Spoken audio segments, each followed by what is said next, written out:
my name is Nguyễn Kim Hòa and I'm Đỗ Nguyễn Thiên Niên. I'm Phạm Thị An. My name is Phan Thị Điều Dung. Hi guys, my name is Nguyễn Thị Anh. So today we are going to tell you about 3 stereotypes in Vietnam. So let's see, is it true or false?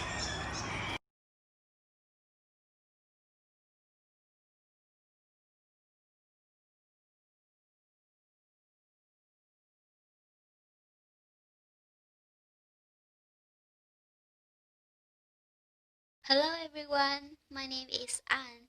Today I would like to tell you about the definition of stereotypes. Okay, let's start.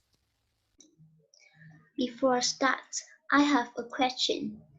Did you ever hear anyone say Chinese products are low qualities or girls are not good at sports? You know, they are stereotyping the others. So, what are stereotypes and how many common stereotypes are there? Okay, let's check it out. Firstly, what are stereotypes? The journalist Walter Lippmann introduced the term stereotyping in 1922 to refer to a selection process that it used to organize and simplify perceptions of others. Stereotypes are a form of generalization about some group of people. When people stereotype others, they take a category of people and make assertions about the characteristics of all people who belong to that category. The consequence of stereotyping is that the vast degree of differences that exist among members of any one group may not be taken into account in the interpretation of messages. According to the website yourdictionary.com, there are 5 common stereotypes. They are racial profiling, gender profiling, cultures, group of individuals, and sexual stereotypes. So, all of stereotypes are completely true or not? In order to answer this question, please watch our examples below.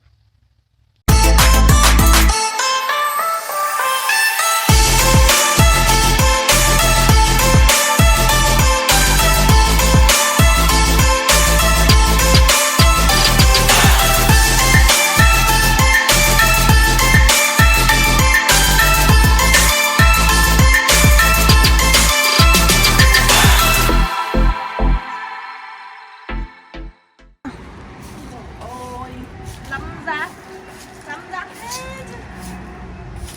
Ô gái anh thế à? Quen nhà sớm thế. Bà Dung à? Bà đi đâu mà sớm vậy? Tôi đi thăm cháu gái mới đẻ ở viện mà. Cháu gái á? Đứa nào ấy nhỉ? Cái Linh đấy.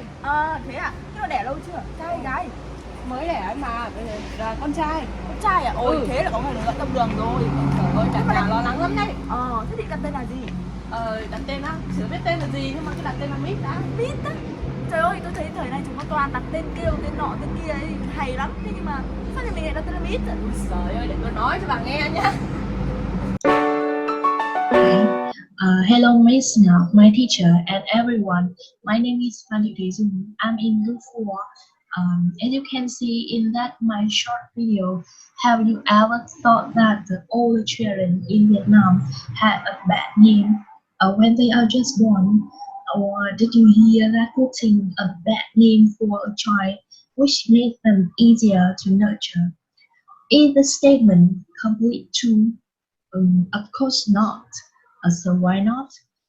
Let's move on with me to find out more about it. Okay. So my stereotypes is putting a bad name for a child to nurture them easily. If you know that, my presentation contains 3 parts. Part 1 is introduce the topic, putting a bad name for a child, and Vietnamese name. The second part is 2 reasons why people in Vietnam putting a bad name for a child, and The third one is conclude the main ideas of the topic. Okay, so now let's move on. The first, as you know, Vietnamese name structures mainly king people and ethnic groups with the similar name structure as the Hmong people, and including three parts: a last name, the middle name, and the primary names, and often quite well chosen phonetically and semantically used to distinguish one person to another. Next. Beside the previous generation, we have a lot of people in Vietnam with the best names such as Mít, Xoài, Đam, Ốc, etc. And according to the familiar interpretation, in the old days, it was difficult to raise a child, so their parents must give them a bad name to avoid catching a ghost. Okay? And on the other hand, and let's all remember the law called Phạm Lý or Kim Lý in Vietnamese. It refers to the name of the paycheck that should abstain from the funeral system. You know that this law originated from the Chinese side. Is it not allowed to mention the king's name? It means anyone bears the same names as the king is find out that he or she will be accused of slashing three surnames, or going to the exam to write an essay that has a word or just one word with the king's name is may failed no matter how well. Okay? And however, when there's the law is forbids the name, is it okay? Is it the content of the Kim Lý law in Vietnam?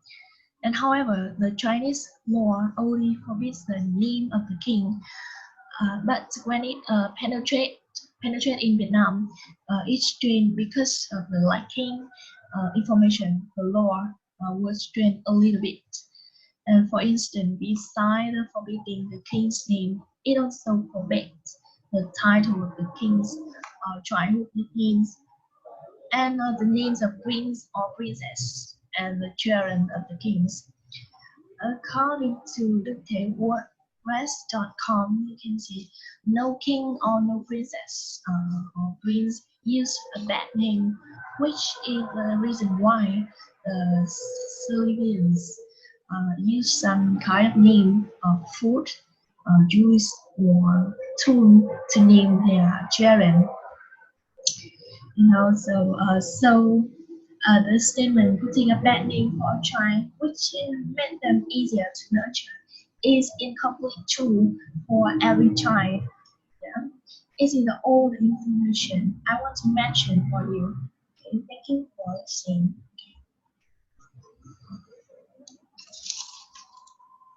À thế à, rồi nghĩ thế. Ừ, thế đấy, bà có biết không? Đấy. Ấy như thế đấy. Tôi đang nói bà Dung là cháu gái bà ấy mới đẻ. À thế à? Đấy. Thế là con trai nhà bà tháng sau lấy vợ đúng không? Ồ, chuẩn bị lấy vợ hả? Thì cũng cuối tháng này cũng dự lại như thế. Ô, thế quê nó ở đâu? Nó là con bé là người Hậu Giang, nó là người miền Tây á. Miền Tây ấy. Ở miền Tây á? Sao thế bà? Tôi bảo này, tôi nghe người ta nói nhá, gái miền Tây này, vừa ham tiền này, vừa ham chơi này, lấy về chỉ phục vụ nó thôi. Ủa thế á? Thực ra là tôi lúc đầu tôi nghĩ như các bà đấy, tôi cũng lo lắng và tôi cũng nói con trai tôi suốt đấy. Thế nhưng mà mình vào đấy rồi ý, mình tìm hiểu các thứ rồi ý, thì thực ra là mình cũng nghĩ khác. Để tôi kể cho các bạn nghe. Đâu, nói này.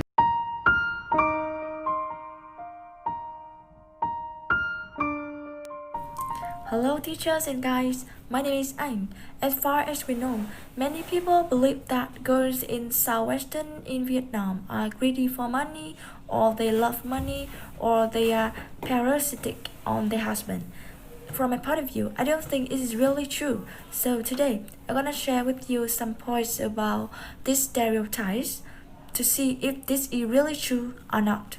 I will introduce for you guys four aspects of these stereotypes. Firstly, actual situation. Secondly, historical circumstance. Third, cultural thought. And the last one is my conclusion. Now we go to the first part, actual situation. As we can see, it's not very difficult for us to see the bad comments about girls in the southwestern in Vietnam, that they are very greedy for money, they love money, or they are parasitic on their husband. We can see these following newspaper titles are the clearest evidence for you. This stereotype is so serious that many people even consider it like Western girls' curse. Okay, so now I want to share with you the next aspect, historical circumstance. Regarding historical circumstances, as we know, in 1975, our country was unified. However, the consequences of the war are enormous, and the children in the Southwest also faced the devastation of the war. This leads to people's aspiration to escape poverty.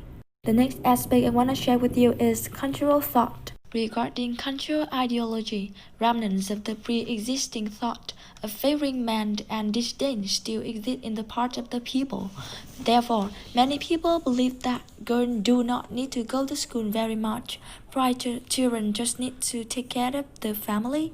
The daughter only needs to work and earn money to support the family. Because of this cultural ideology, many girls choose to find a rich man to marry and to have a better life.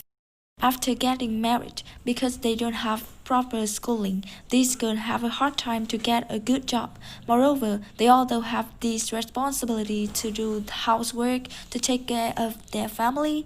After all, these girls were considered to be parasitic. This is a chart showing the proportion of Vietnamese women participate in the work. Looking at this chart, we can see that Vietnamese women have a higher labor participation rate than many other countries. Therefore, it is unreasonable to say that women in the southwestern region in Vietnam are parasitic on their husband. Many girls in southwestern in Vietnam, they are intelligent, fearless, and dreamer.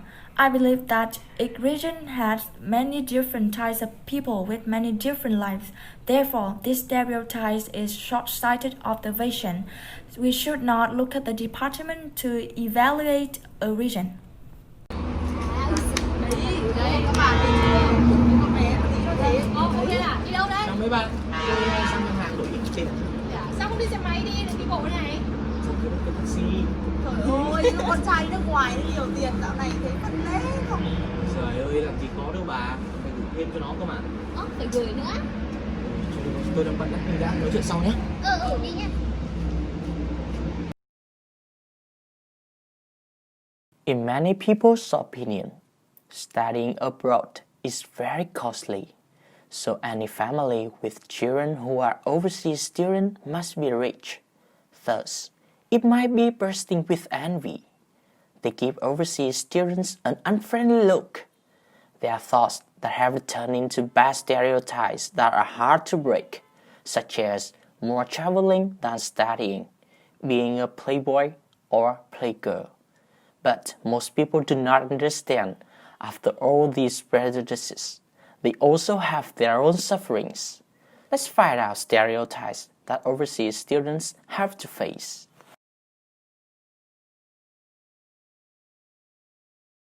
For me, as a foreigner student, they're gonna think about us like when we are apart from our family, when we far away from our parents, we will gonna do the bad thing. Like we gonna go out, hang out with friends, go out to drink, go to the nightclub like that. And the worst thing that they think about us is we not come here to study, we come here to play. Well, as a student who had already studied abroad in 2014, I think that a lot of people believe that students who study abroad are really rich, or their families are really rich, because the cost to study in a foreign country, it could be up to like $1 billion Vietnam dong. It is not true if you think overseas students study like traveling. Many international students just want to stay at home. Not everyone is happy as people think. It is easy to understand that when you live in another country, everything is costly. For example, watching a movie in your hometown costs about 50,000 VND, but it costs 3 or 4 times when you are studying abroad. A lot of overseas students have to face scare and loneliness every night. They don't know what to do and they feel isolated in their room. For them, every day is the same. They just surf web, watching some movie series all day or talk to their family about their present.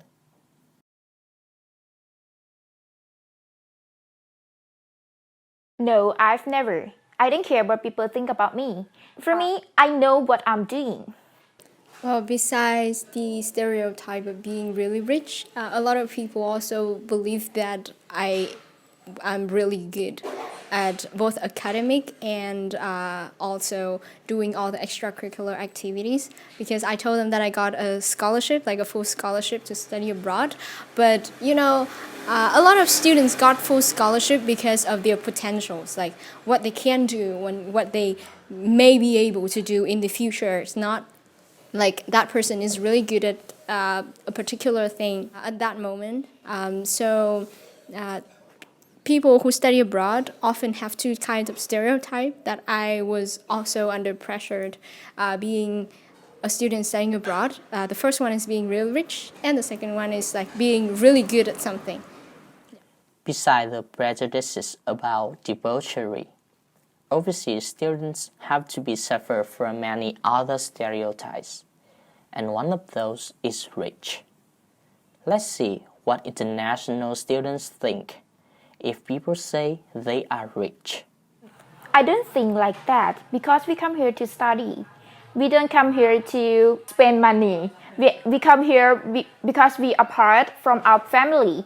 We have to save money. We have to manage our finance by ourselves. So to survive in their country. So it's not true. People could be rich, but if they say that students who are studying abroad are, playboys and playgirls and stuff like that, is not true. A lot of students who go and study abroad, they have to go under a lot of pressure. They have to study, and some people have to work at the same time to save some money to pay for the tuition fee and stuff like that.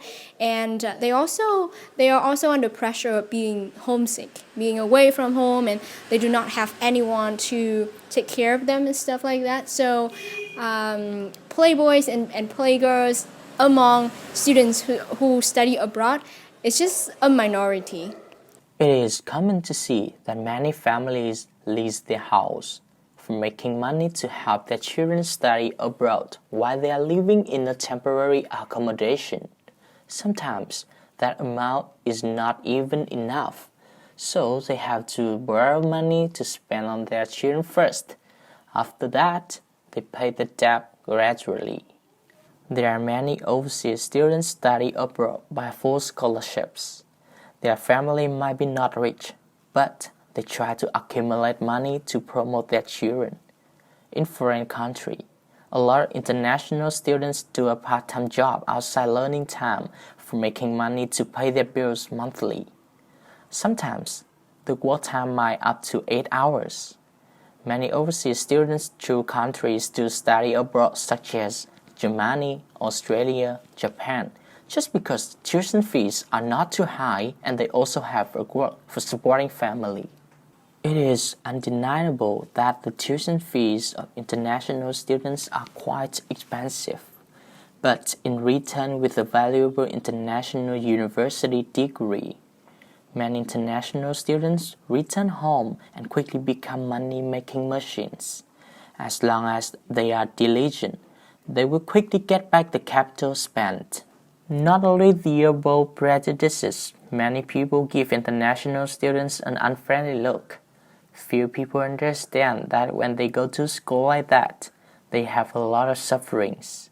Not only material suffering, but mental suffering is much bigger than that.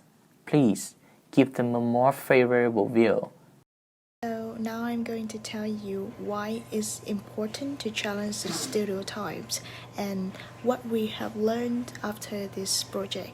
Let's go. Through the 3 stereotypes listed in the short skit above and accompanying explanation and personal opinions, we see that the opposition to stereotypes is very important and urgent because social prejudice, misconception, stereotypes have a very bad influences on society in general and on people in particular. It invisibly hurts us, makes us feel inferior to ourselves, self-esteem self, then it causes us to misunderstand each other and create a distance in our relationships. It also causes society to increase unfriendly relationships, creating hatred and personal conflict.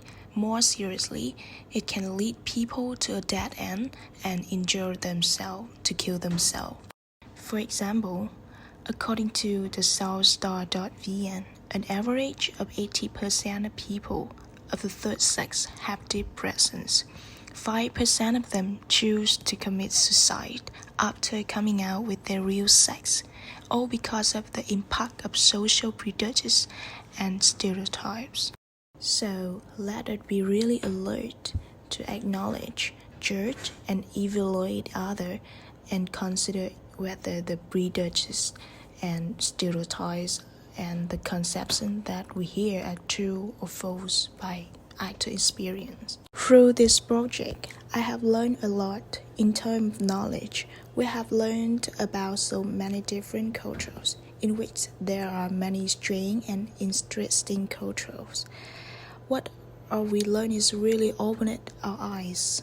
Besides, while studying this subject, we have been working with team a lot, thereby improving our skills a lot, and such as communication skill, discipline, learning to respect each other, and learning how to give your own opinion.